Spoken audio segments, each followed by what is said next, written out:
오늘 광성교회에서 여러 교우님들과 함께 금요일날 밤에 이런 시간을 갖고 있다는 것이 저로서도 참 놀랍고 또 매우 감격스럽습니다.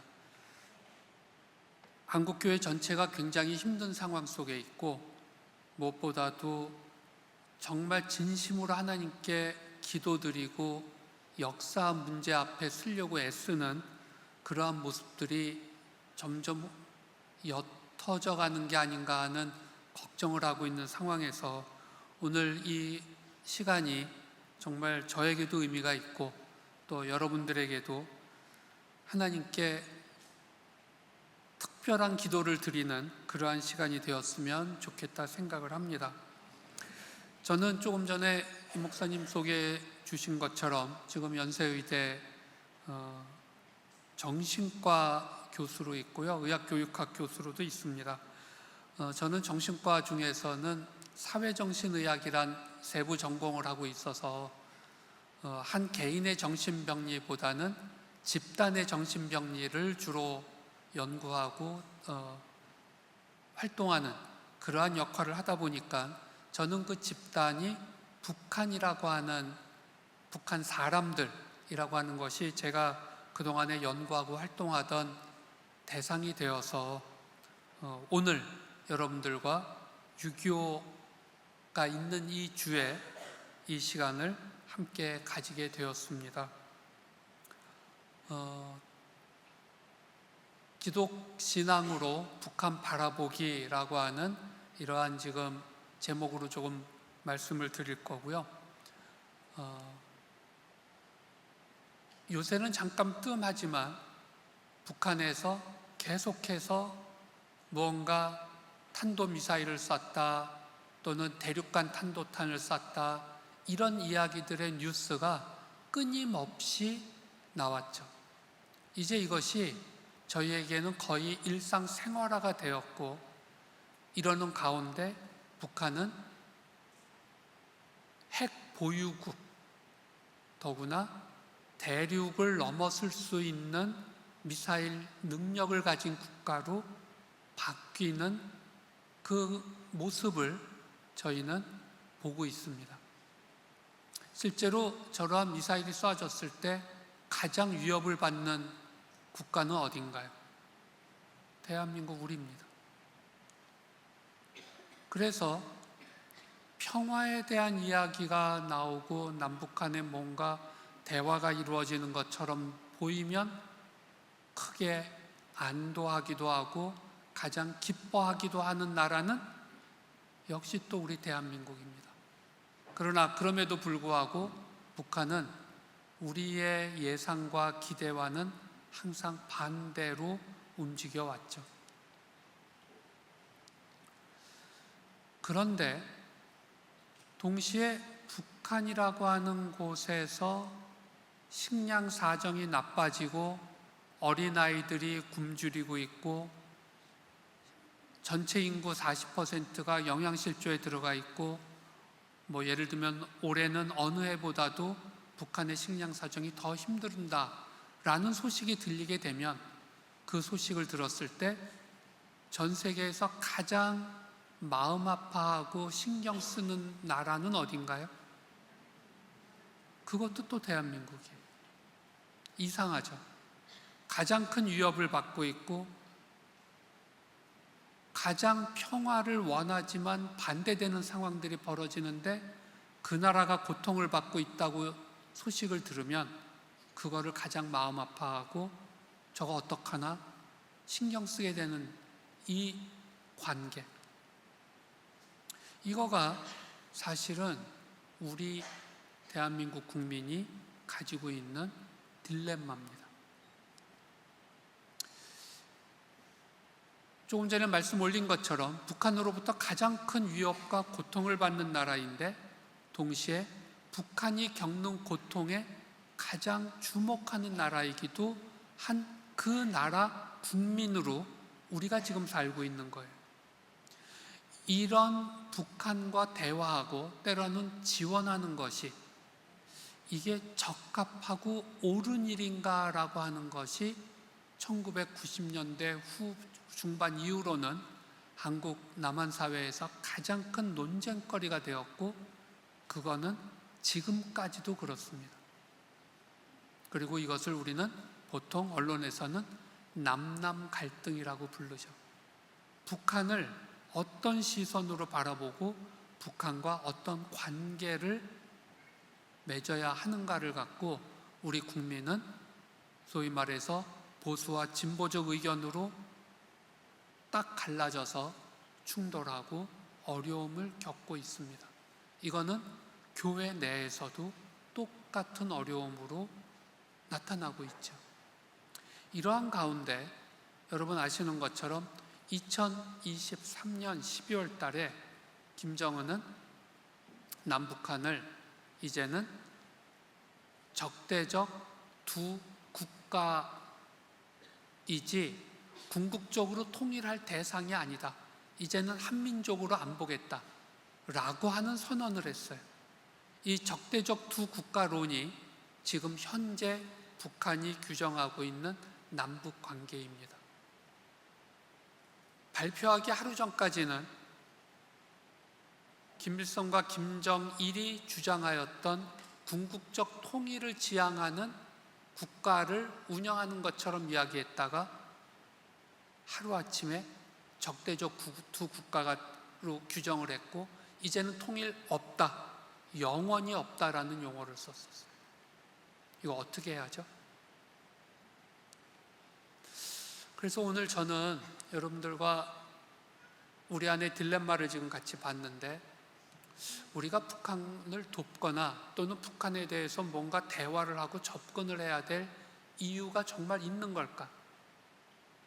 그리고 만일에 우리가 그런 활동을 하거나 할 때에는 우리는 무슨 생각을 하고 그런 일을 해야 되는 걸까?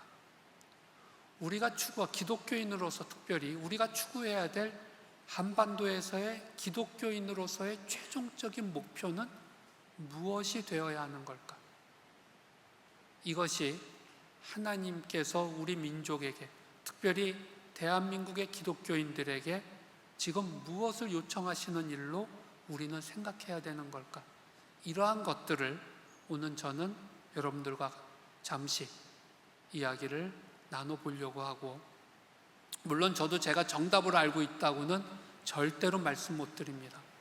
그러나 우리가 어떤 고민 가운데 신앙을 갖고 이 문제에 접근해야 될까를 함께 생각해 보는 시간으로서 이 시간을 만들었으면 좋겠고, 많은 분들이 그러세요. 내가 북한을 위해서 기도하고 싶은데 뭐라고 기도를 해야 이게 제대로 된 기도가 될 수 있냐? 하나님이 우리에게 원하시는 그 북한을 향한 기도가 무엇이냐라는 질문 앞에 제가 그동안 고민했던, 또 제가 하나님 앞에 드리고 있는 그 기도의 내용을 여러분들한테 말씀드리고자 합니다. 우선 분명한 사실은 우리는 북한이라는 나라의 이념, 체제에 동의하지 않습니다. 북한도 가장 적대적으로 보는 것은 기독교인들이에요. 왜? 결국 최종적 단계에서 부딪혀야 될 진정한 적수는 기독교인들이라는 걸 그들도 알고 있는 겁니다.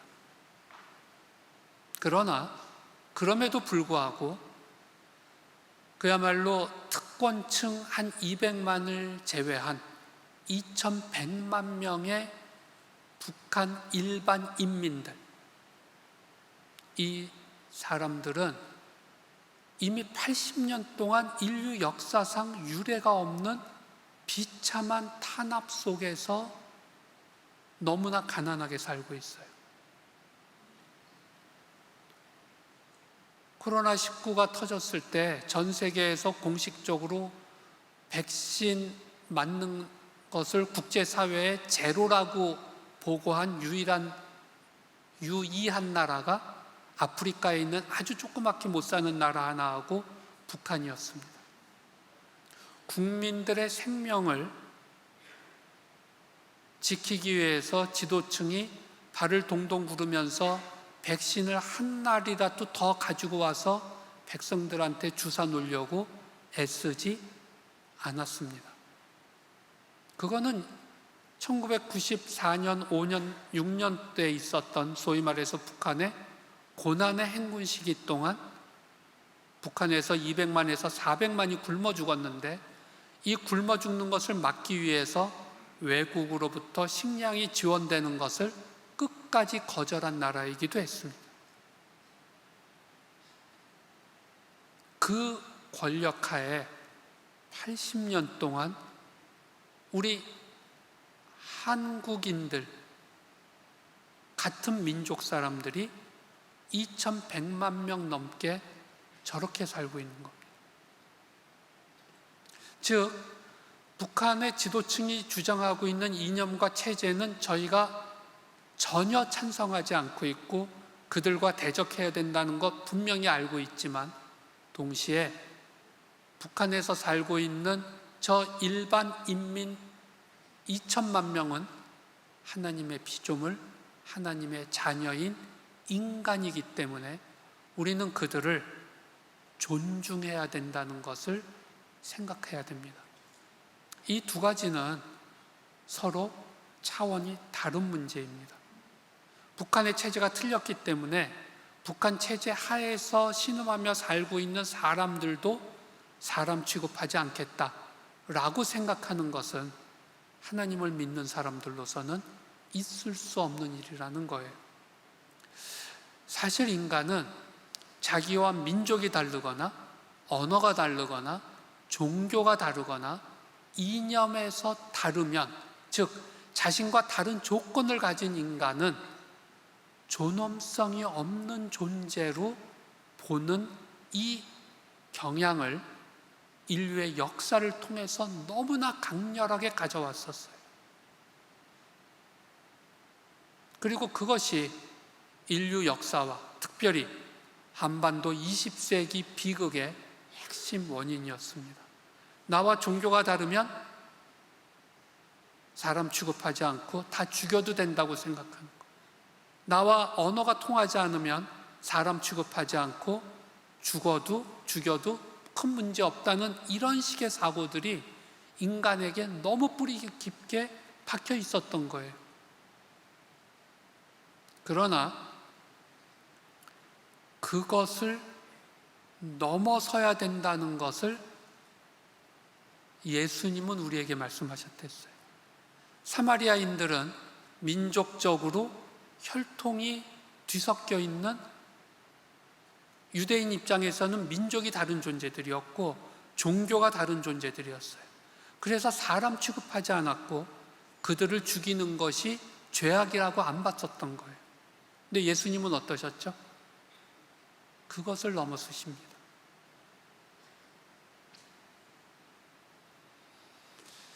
결국 인류의 정신과 신앙이 진보하는 역사는 나와 종교가, 민족이, 언어가, 이념이 다른 존재들을 얼마나 존엄성 있는 존재로 받아들일 수 있는가, 이것을 갖고 변화해 온 거예요. 이것이 한반도 같은 경우에는 사상과 이념이 다르다는 이유는 얼마든지 사람 취급 안 하고 죽여도 된다고 봤었기에, 사실은 오늘날까지도 그러한 생각들을 갖고 있는 사람들이 있기 때문에 한반도의 비극이 유지가 되고 있는 측면이 매우 큽니다. 북한의 장마당 모습입니다. 하루하루를 저 장마당에서 조금이라도 이윤을 남겨서 식량을 못 구하면 집에 가서 자식들을 굶겨야 될 문제 앞에 몸부림치고 있는 인민들이 2천만 명 이상 살아가고 있는 거예요. 우리는 텔레비에서 맨날 그 뚱뚱한 살찐 김정은의 모습만 보고 있으니까 북한에 대한 이미지를 김정은을 통해서 자꾸 느끼려고 해요. 그러나 사실 북한의 진면목은 김정은이 아닙니다.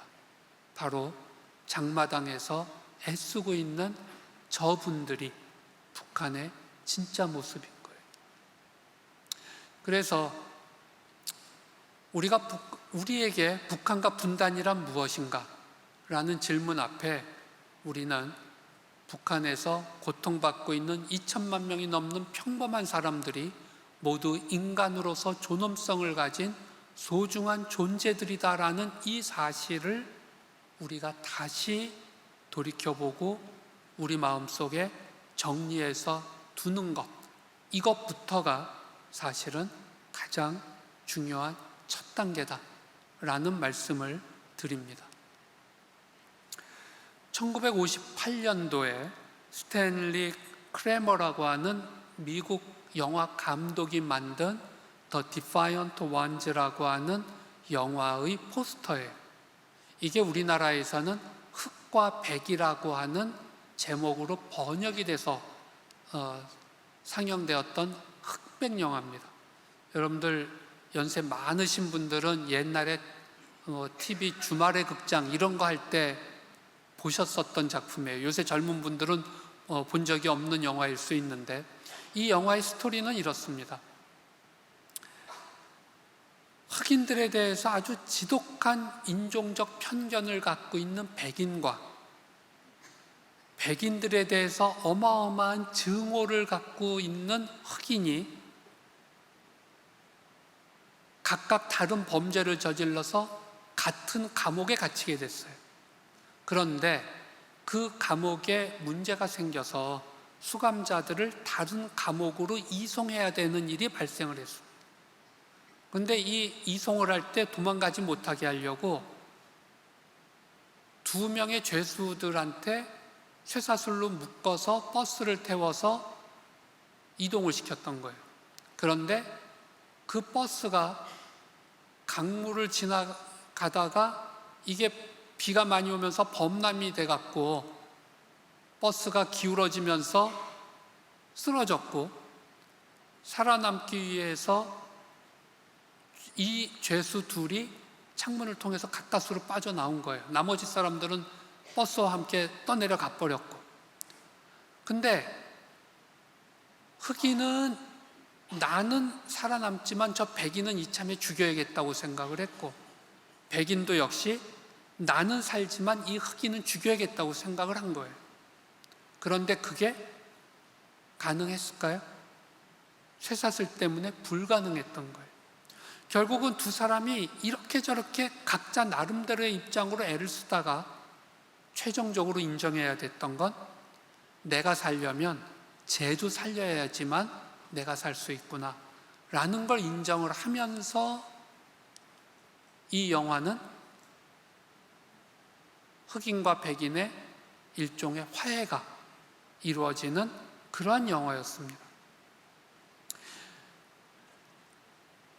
남아프리카 공화국에서 흑백 차별 문제로 극단적인 갈등을 겪었을 때 이 문제를 극복하기 위해서 애쓴 분 중에 하나가 성공의 주교였던 데스몬드 투투 주교셨어요. 이분은 이제 그 활동으로 노벨 평화상을 그 후에 타셨는데, 그분이 쓰셨던 책 중에 용서 없이 미래 없다라는 책이 있어요. 이게 우리나라에서는 홍성사에서 번역이 됐었고, 지금은 절판됐지만은 여러분들께서 중고책으로 찾으시면은 구입하실 수 있습니다. 이 책에서 데스몬드 투투는 이 흑과 백 영화 이야기를 다시 꺼냅니다. 그러면서 하나님은 우리를 한 사슬에 메어 놓으셨다. 그게 남아공에서의 흑인과 백인의 문제를 이야기하는 이야기였는데, 비슷한 이야기를 마틴 루터 킹 목사님도 이야기한 적이 있었어요.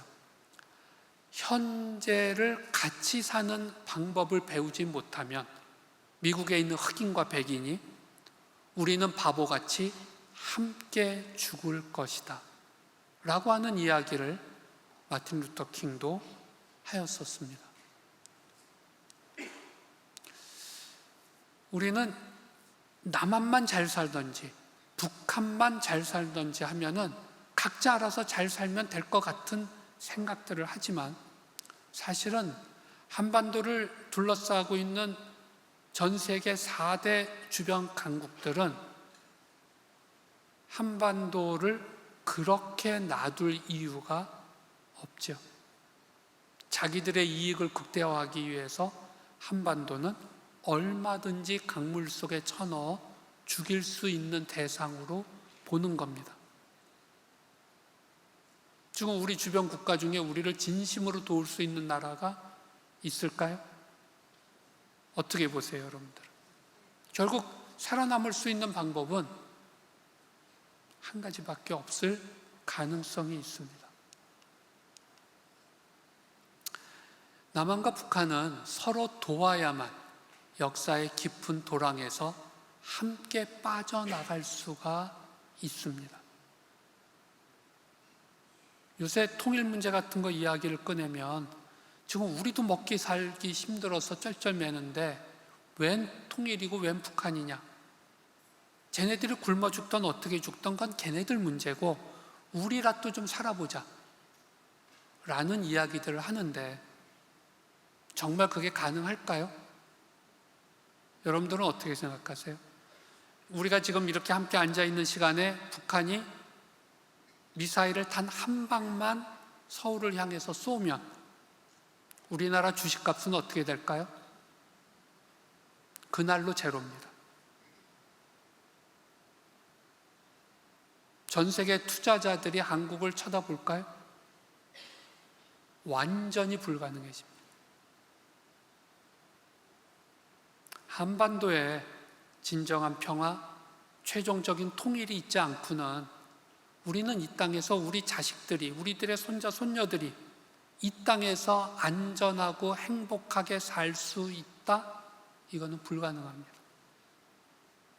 그래서 우리는 북한을 깊이 생각해야 되고 분단을 깊이 생각해야 되고 통일을 위해서 하나님 앞에서 기도해야 되는 거예요.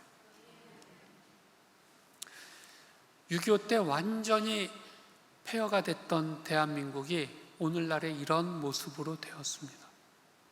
우리가 지금 예배드리고 있는 이 광성교회와 같이 이런 아름답고 잘 갖춰져 있는 교회에서 예배를 드린다는 것이 사실은 꿈과 같은 거예요. 그런데 이런 대한민국이 전 세계 OECD 국가 중에 자살률 1위인 나라입니다. 제가 한국자살예방협회 이사장을 했었던 사람으로 저도 책임이 큽니다. OECD 국가 우리나라보다 두 번째인 나라가 자살률이 우리나라보다 반이 안 됩니다. 한국은 압도적으로 자살률이 높은 나라예요. 왜 이렇죠? 이제는 전 세계적으로 경제 규모나 1인당 국민소득 수준이 분명히 어마어마하게 우리 할아버지, 할머니들, 부모님들이 상상할 수 없었던 부를 누리고 사는데도 한국인들은 이렇게 많이 자살하고 있는 거예요. 남한이 이러고 있는 동안 북한은 저러고 있는 거죠. 자살하는 것도 제정신이 아니지만 유일 사상이니 뭐네 하면서 저렇게 살고 있는 것도 제정신은 아닌 거죠. 왜 이럴까요? 왜 한국인들은 남과 북에서 이렇게 하고들 사는 걸까요? 한반도의 비극적 트라우마, 이 분단이라고 하는 것은 우리 집안이 무슨 일을 겪었네 안 겪었네 하고는 다르게 우리 민족 전체에게 어마어마한 트라우마가 된 사건이고 그 트라우마가 지금도 해결되지 않고 여기까지 밀려오고 있는 거거든요. 그래서 한국인들의 정신은 사실은 너무나 황폐해져 있는 겁니다. 우리가 K-드라마, K-영화, 이번에는 K-뮤지컬까지 전 세계를 석권하고 있고, 그런데 동시에 우리는 K-무기를 전 세계에 어마어마하게 파는 나라로 바뀐 거예요. 그게 돈 벌어서 좋은 일이었을까요? 우리는 생각해야 될 것이 있고 이것이 하나님께서 우리 민족에게 원하시는 모습일까라고 하는 것을 기독교인들은 고민해야 됩니다. 남한의 모습이지만 북한이 저렇게까지 핵에 아주 그냥 몰입하고 있고, 그리고 정말로 우크라이나에다가 2만 명의 젊은 아이들을 보내서 6천 명이 지금 죽거나 다치는 일들이 벌어지고 있고, 한국인들이 도대체 인류의 역사 속에서 무엇을 보여주고 있고 무슨 역할을 하고 있는가, 이것에 우리는 깊은 그야말로 생각을, 깊은 기도를 해야 될 시점이 됐다는 거예요. 실제로 남한과 북한이 동시에 겪고 있는 이 집단 트라우마에 의한 모습들을 치유할 수 있는 가장 중요한 방법은 자신의 상처를 이해해주고 인정해주는 누군가들로부터 진정한 공감, 배려, 돌봄을 체험받는 건데, 특별히 그 중에서 누구로부터? 내가 트라우마를 당하고 내가 누군가에게 트라우마를 주었던 그 상대방으로부터의 위로와 돌봄이 중요한 거예요. 그런 의미에서 남한을 치유할 수 있는 존재는 북한밖에 없고요, 북한을 치유할 수 있는 존재는 남한밖에 없다는 것이, 그게 우리가 미국인한테, 중국인한테, 일본인한테 도움받겠어요? 아니라는 거예요. 그래서 결국 저는 통일은 북한과 남한 사람들의 이 근본적인 내면 세계 황폐함을 치유하는 방법이다. 우리가 아무리 잘 살게 된다 할지라도 분단 상태에서 정말로 이런 상태를 유지시킨다면 우리는 경제적 수준과는 상관없이 매우 황폐한 삶을 살 수밖에 없다. 제가 여러분들에게 지금 북한의 2천만의 일반인들에 대한 존엄성에 대한 기억을 하자라는 말씀을 드렸었어요. 그리고 우리는 역사의 도랑에 함께 빠져 있는 존재라는 것도 말씀드렸어요. 그리고 분단에 의한 이 황폐해진 남북한 사람들의 정신세계를 치유할 수 있는 방법도 결국은 통일밖에 없다라는 것을 지금까지 말씀드린 겁니다. 그러나 이거는 매우 이상주의적이고 매우 아주 고귀한 말은 되는데 현실이 그렇지 않지 않는가? 북한이 저 지경인데 도대체 쟤들을 데리고 뭘 어떻게 하자는 거냐? 라는 것이 우리의 두 번째 질문이기 때문에 그것을 우리가 어떻게 보면 될까라는 것을 잠시 생각해 보고자 합니다. 누군지 혹시 아시겠어요? 한 분은 아시겠죠? 넬슨 만델라입니다. 근데 그 옆에 계신 분은 누굴까요? 1993년도에 넬슨 만델라가 노벨 평화상을 탔는데 그 노벨 평화상을 공동 수상하신 분이세요. 누구냐면 드 클라르크라고 만델라를 감옥에서 석방시킬 때의 남아공 대통령이었고요. 만델라가 대통령이 되었을 때 부통령으로 역할을 하셨던 분입니다. 근데 이분이 만델라가 대통령이 되었을 때 대통령이었다가 자기가 부통령으로 직접 들어가겠다고 나섰어요. 이유는 만델라가 하는 모든 정책을 내부적으로 틀고 반대하기 위해서. 흑인 정권이 들어서서 백인에게 피해를 주는 정책을 쓸까봐 이 양반이 스스로 부통령이 됐어요. 그리고 철저하게 넬슨 만델라를 감시하고 반대하고 백인들을 선동했습니다.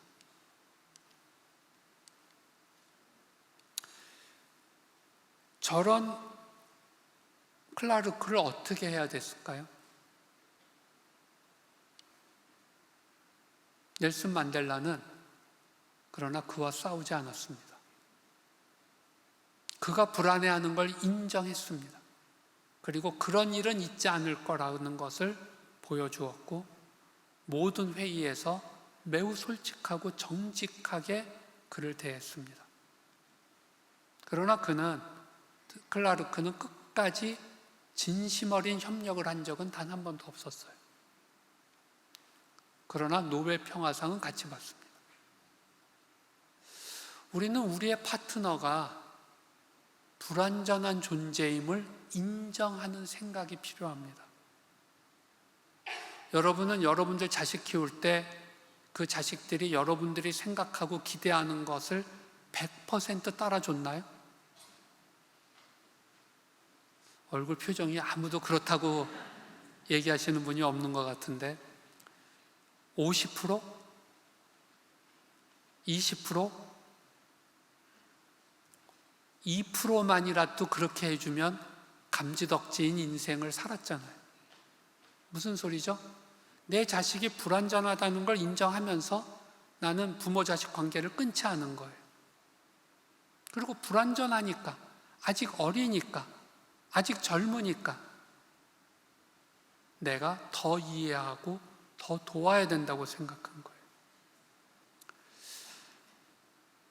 상대 파트너의 불완전성은 사실은 어떤 의미에서 불가피한 조건이에요. 그러니까 이제 이런 식이에요. 북한이 제정신 차리고 정상적인 국가로서 국제사회와 이 인류의 보편적 가치에 따라 행동할 줄 알게 되면 내가 그때 한번 북한을 돌아보고 도울지 말지 상대할지 말지를 결정해 주마. 어디 네가 어떻게 하는지 이제부터 보자. 이렇게 말하게 되면 어떻게 될까요? 우리는 북한하고 우리 평생은 말할 것도 없고 영원히 대화하는 건 불가능해질 겁니다. 일본이 자신들이 저질렀던 모든 죄악을 진심으로 사과하고 사죄를 요청할 때만 우리가 일본하고 무언가를 한마디라도 의미 있게 하고 무역도 할 수 있고 모두 할 수 있다. 우리가 이렇게 나섰었다면 우리나라 경제 발전에 도움이 됐었을까요? 안 됐었을까요? 이거는 매우 어려운 문제입니다. 그러나 중요한 건 우리의 상대가, 우리의 파트너가 불완전하다는 것을 인정할 수 있는 능력을 내가 갖추는 것이 역사를 변화시켜 나갈 수 있는 첫 번째 조건이 된다는 거예요. 우리는 우리 자신은 완전하려고 노력을 한다. 오케이, 좋습니다. 근데 상대방도 완전해야 된다고 주장할 때 문제가 생기기 시작해요. 오히려 상대방의 완전함을 요구하는 것이 나의 불완전함의 증거일 때가 많습니다. 우리가 요새는 북한도 전혀 요구를 하지 않고 우리도 기회가 없지만 고난의 행군 시대 1990년대 후반과 2000년대 초반, 중반까지는 북한에 어마어마한 지원을 했고 남한에서 북한에 지원했던 쌀이나 여러 비료 이런 것들의 80%가 교회로부터 나갔어요. 정부가 보낸 돈보다 교회가 보낸 돈들이 훨씬 많았습니다.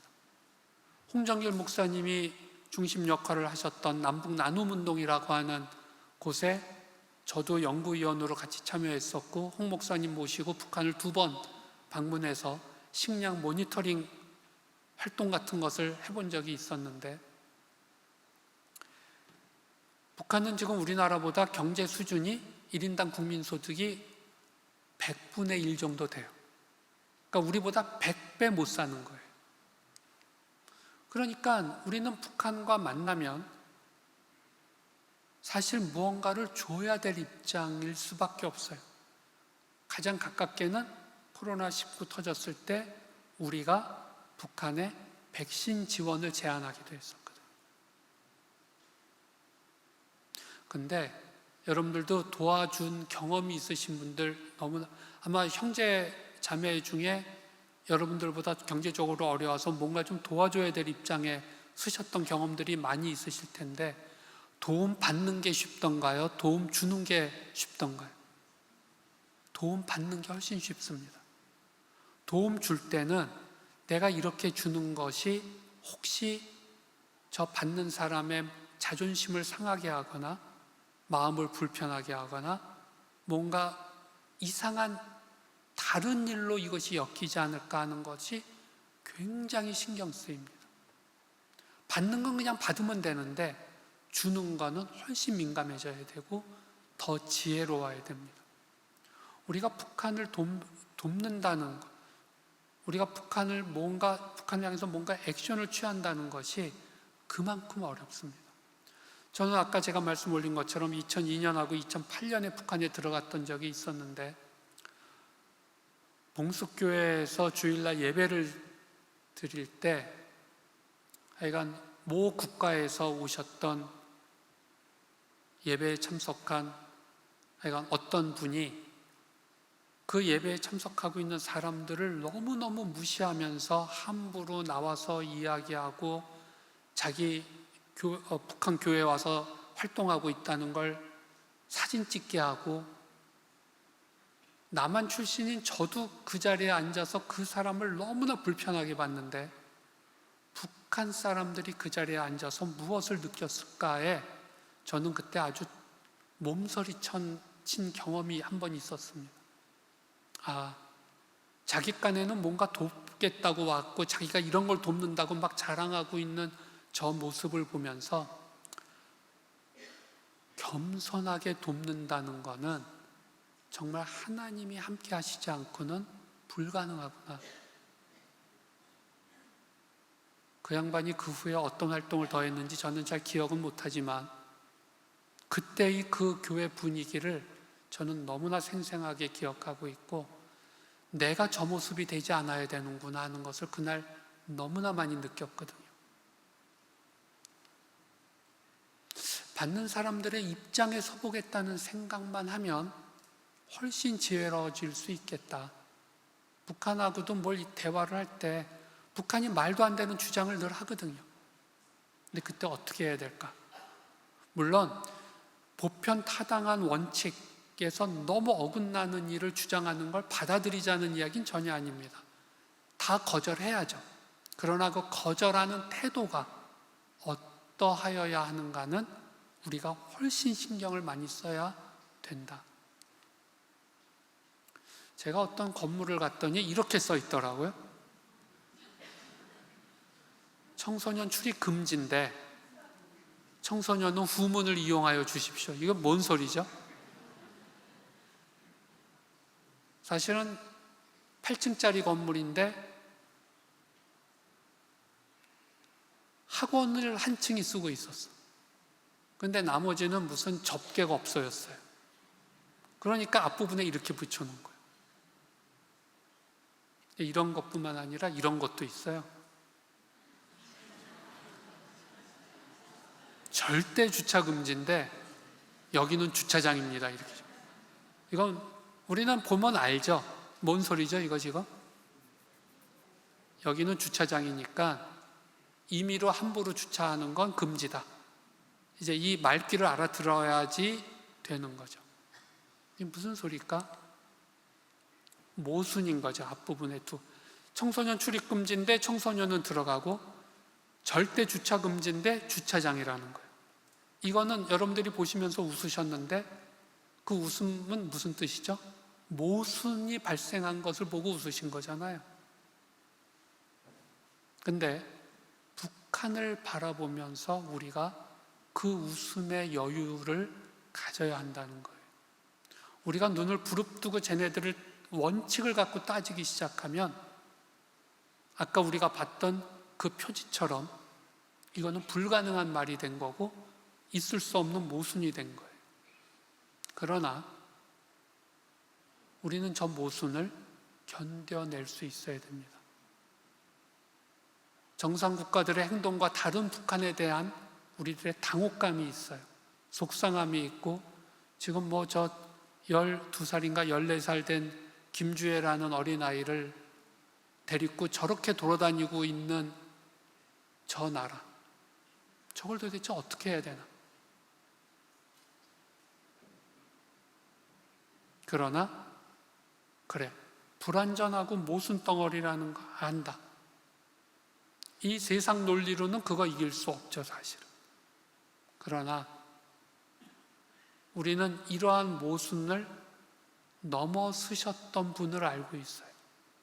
그리고 이것을 넘어서시게 하는 분을 알고 있습니다. 기독신앙이 바로 그겁니다. 기독신앙 안에서 우리는 북한과 통일에 대해서 어떠한 생각과 입장 그리고 기도를 하여야 하는가?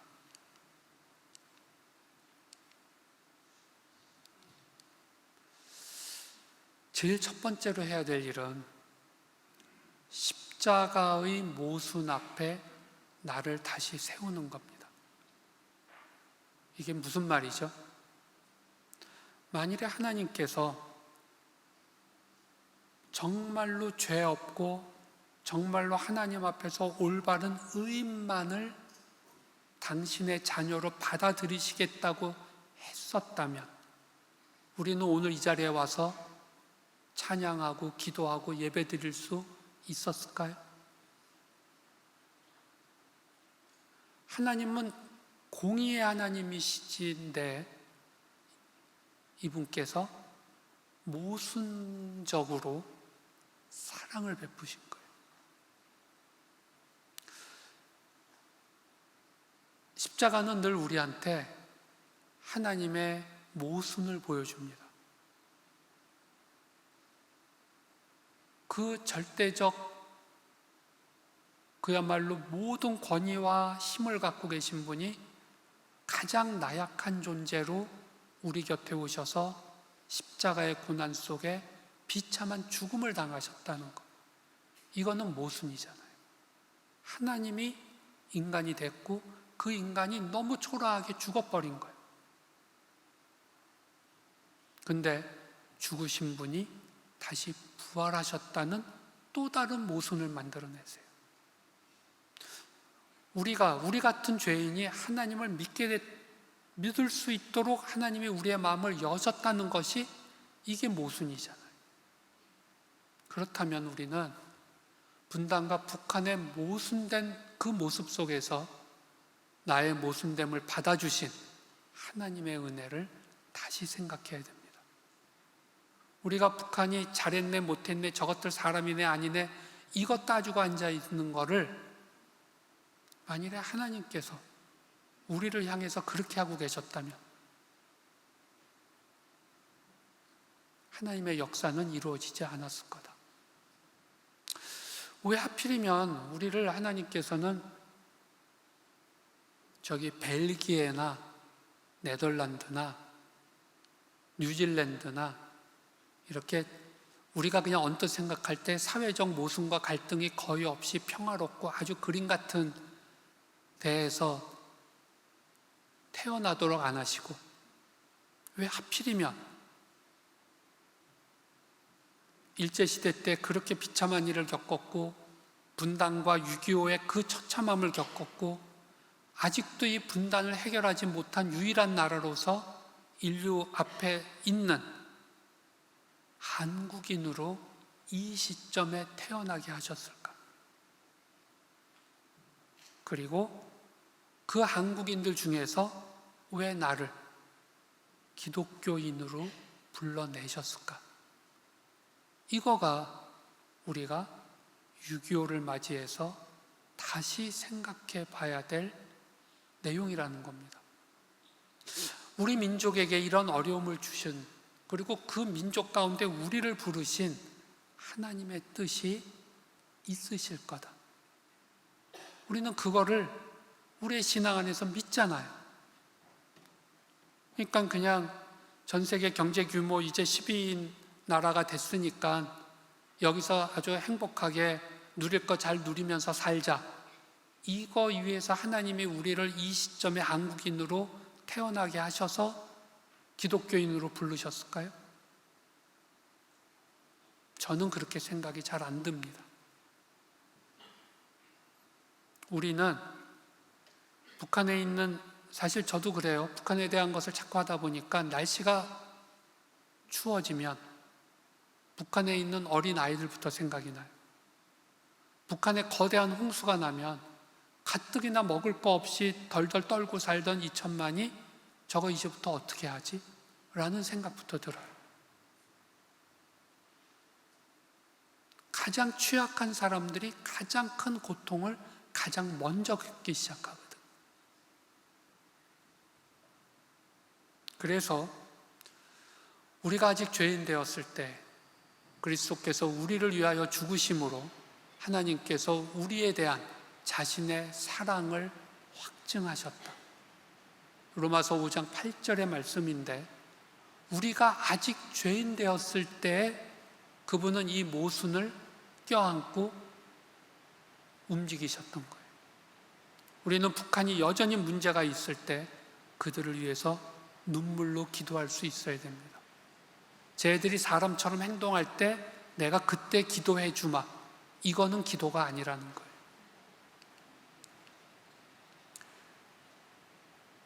우리는 남과 북이 갈라진 지도만 보고 있기 때문에 저것이 하나로 합쳐진 저 모습을 이제는 잘 상상을 못하고 살아요. 연세가 있으신 분들은 저것이 하나로 합쳐져 있던 모습들을 기억할지 모르지만 이제는 이미 80이 넘으셔야 저렇게 가능합니다. 의식이 있게 된 다음부터로 치면 적어도 90은 되신 분들만 저 지도를 진짜로 이해할 수가 있게 돼 있어요. 어떡하죠?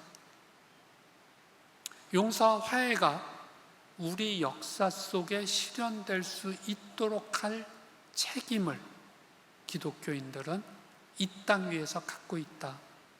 용서와 화해 없이 한반도는 한 발짝도 나갈 수가 없다.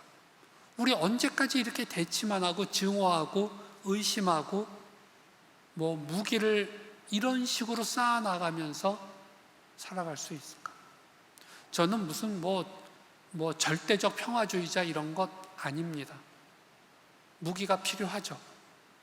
그러나 무기를 준비하면서 동시에 북한을 포용할 수 있는 그 마음도 가져야 되는데, 적대적 증오와 의심으로 무기만 쌓아간다면 한반도에서의 미래는 암울한 거죠. 왜 우리의 젊은이들이 대한민국에서 아이를 낳지 않을까요?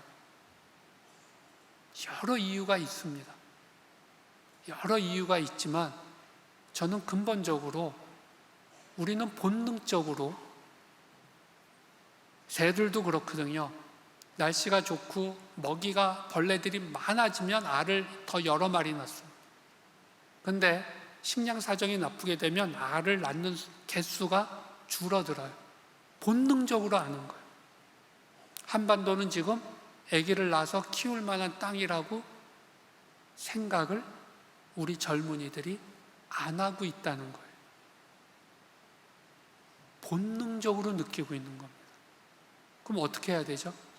어른들이 해야 될 일이 뭘까요? 이 땅을 아이를 낳아서 키울 좋은 땅이다라고 만들어주고 보여줘야 되는 건데, 물론 집값 문제부터 시작해서 여러 가지가 있죠. 아이들의 교육비 문제, 말도 안 되는 지나친 경쟁의식. 그러나 그것들보다 더 근본적으로는 분단과 증오의 문제가 있다고 저는 생각을 합니다. 그런 의미에서 우리는 이 땅에서 우리가 살아가는 이유를, 왜 우리가 뉴질랜드고 미국이고 이런 나라로 이민 안 가고 한국 땅에서 살려고 그래요? 떠날 여건이 안 돼서 못 떠나는 게 아니라 하나님께서 이 땅에 나에게 주신 사명 때문에 나는 이 땅에서 살고 이 땅을 변화시켜 나가겠다라고 하는 그런 기독인으로서의 사명이 우리로 하여금 이 땅을 살아가는 이유가 되게끔 만들어야 된다는 거죠.